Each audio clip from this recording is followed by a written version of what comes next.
নমস্কাৰ, এই মুহূৰ্তত আহি পৰিছে কেইবাটাও বিগ ব্ৰেকিং নিউজ। আজি হৈছে 16 জুন।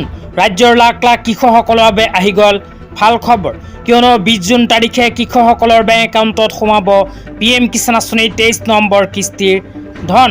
লগতে যিসকল মহিলাৰ নাম অৰুণোদয় আঁচনিত অন্তৰ্ভুক্ত হৈ আছে সেই সকলো মহিলাৰ বাবে আহি গ'ল নতুন আপডেট। ইয়াৰ উপৰিও আপোনালোকক এইটো ভিডিঅ'ৰ মাজত কেইখনমান চৰকাৰী আঁচনিলৈ গুৰুত্বপূৰ্ণ খবৰ প্ৰদান কৰিম। তেনেবোৰ খবৰ নিতৌ পাই থাকিবলৈ চেনেলটো ছাবস্ক্ৰাইব কৰি ভিডিঅ'টোত এটা লাইক কৰি দিব। তো বলক ভিডিঅ'টো আৰম্ভ কৰি আজি প্ৰথমটো খুবেই গুৰুত্বপূৰ্ণ খবৰৰ বিষয়ে বিস্তাৰিত জানি লওক। আজি প্ৰথমটো গুৰুত্বপূৰ্ণ খবৰ হ'ল PM কিষাণ আঁচনিলৈ। তো আপোনালোকে মোবাইল স্ক্ৰীনত চাব পাৰিছে PM কিষাণৰ ফালৰ পৰা এনেকুৱা এক বিশেষ আপডেট প্ৰদান কৰিছে PM কিষাণ আঁচনিৰ 23 নম্বৰ কিস্তিৰ টকা প্ৰদানক লৈ। ইয়াতে লিখা আছে mark the day 23 instalment of PM Kisan scheme is set to be released on 20 June 2026, bringing continued financial assistance directly to the account of our अन्नदातास। তো ইয়াতে স্পষ্টভাৱে কোৱা হৈছে যে যিসকল কৃষকৰ নাম PM কিষাণ আঁচনিত অন্তৰ্ভুক্ত হৈ আছে সেইসকল কৃষকৰ বেংক একাউণ্টত PM কিষাণ আঁচনিৰ 23 নম্বৰ কিস্তি ধন অহা 20 জুন তাৰিখে সোমাই যাব। তো আপোনালোকৰ নাম যদি PM কিষাণ আঁচনিত অন্তৰ্ভুক্ত হৈ আছে তেন্তে নিঃসন্দেহে আপোনালোকে PM কিষাণ আঁচনিৰ 23 নম্বৰ কিস্তি ধন অহা 20 জুন তাৰিখে লাভ কৰিব। তেতিয়া আপোনালোকক দিবলৈ ওলাইছোঁ আজি দ্বিতীয়টো খুবেই গুৰুত্বপূৰ্ণ খবৰ। আজি দ্বিতীয়টো খুবেই গুৰুত্বপূৰ্ণ খবৰ হ'ল নিযুত মইনা আঁচনিলৈ।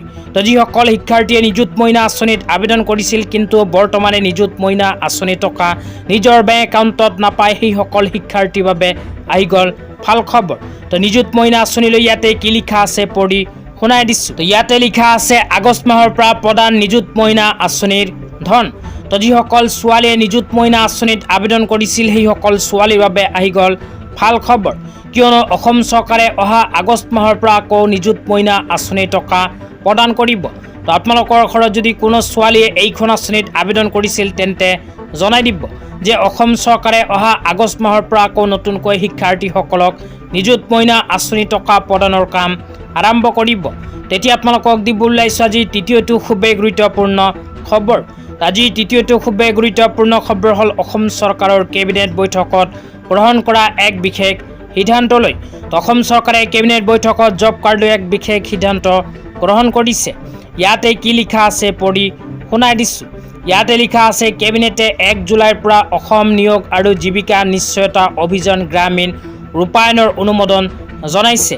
তো যিসকল মানুহৰ নাম জব কাৰ্ডত অন্তৰ্ভুক্ত হৈ আছে সেইসকল মানুহৰ বাবে আহি গ'ল ভাল খবৰ, কিয়নো অহা 1 জুলাই তাৰিখে জব কাৰ্ডত নাম অন্তৰ্ভুক্ত থকা সকলৰ বাবে নতুনকৈ আৰম্ভ হ'ব VBG ৰামজী আঁচনি। তো এইখন আঁচনিৰ জৰিয়তে এতিয়াৰ পৰা জব কাৰ্ড থকা মানুহে প্ৰতি বছৰে 125 দিনৰ কৰ্মসংস্থাপন লাভ কৰিব। তো আপোনালোকৰ নাম যদি জব কাৰ্ডত অন্তৰ্ভুক্ত হৈ আছে তেন্তে 125 দিনৰ কৰ্মসংস্থাপন আপোনালোকে নিজৰ নিজৰ পঞ্চায়তৰ ফালৰ পৰা লাভ কৰিব। তো আপোনালোকে যদি জব কাৰ্ডৰ সহায়ত কৰ্ম পাব বিচাৰে তেন্তে নিজৰ নিজৰ পঞ্চায়তত গৈ যোগাযোগ কৰিব। তেতিয়া আপোনালোকক দিবলৈ ওলাইছোঁ আজি চতুৰ্থটো খুবেই গুৰুত্বপূৰ্ণ খবৰ। আজি চতুৰ্থটো খুবেই গুৰুত্বপূৰ্ণ খবৰ হ'ল অৰুণোদয় আঁচনিলৈ।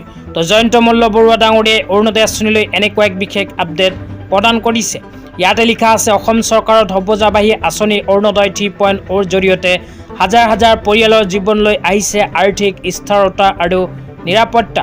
যিসকল যোগ্য হিতাধিকাৰীয়ে ইতিমধ্যে এই আঁচনিৰ সুবিধা লাভ কৰি আহিছে তেওঁলোকে আগষ্ট মাহৰ পৰা পুনৰ এই আঁচনিৰ জৰিয়তে প্ৰতিমাহে নিয়মীয়াকৈ আৰ্থিক সাহায্য লাভ কৰিব। মাননীয় মুখ্যমন্ত্ৰী ডক্টৰ হিমন্ত বিশ্ব শৰ্মা ডাঙৰীয়া। তো যিসকল মহিলাৰ নাম অৰুণোদয় আঁচনিত অন্তৰ্ভুক্ত হৈ আছে সেইসকল মহিলাৰ বাবে অসম চৰকাৰে নতুনকৈ এনেকুৱা এক বিশেষ আপডেট প্ৰদান কৰিছে। তো আজি ইমানেই, ধন্যবাদ।